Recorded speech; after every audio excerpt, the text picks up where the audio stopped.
जगातील सुंदर नातं जर कुठलं असेल तर भाऊ आणि बहिणीचं. आज रक्षाबंधनासाठी जेव्हा माहेरी गेले तेव्हा आमचा भूतकाळ आमच्या समोरून चालला होता. मी, गौरव, गौतम, मानसी दिदी, आमचं रक्षाबंधन मला आठवत होतं. फरक इतकाच की आज आमच्या जागी आमची मुलं दिसत होती. तुम्ही माझ्या भावाला फारसं माझ्या कुठल्याही व्लॉगमध्ये पाहिलं नसेल, कारण तो कधीच कॅमेऱ्याच्या समोर येत नाही. इथं सुद्धा मी राखी बांधताना बघा तोंड लपवतोय.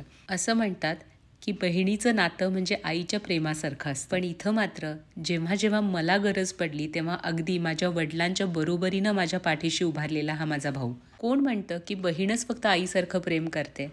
मी तर म्हणते भाऊ अगदी वडिलांपेक्षाही जास्त जीव लावतो. आपल्या सर्व कौटुंबिक जबाबदाऱ्या व्यवस्थितरित्या पार पाडत आपल्या आईवडिलांची काळजी घेणारा, आपल्या बहिणीला हवं नको ते बघणारा आणि माझ्या मुलांची माझ्यापेक्षाही जास्ती काळजी करणारा, असं निरपेक्ष प्रेम करणारा भाऊ असेल तर आयुष्यात आणखी काय हवंय.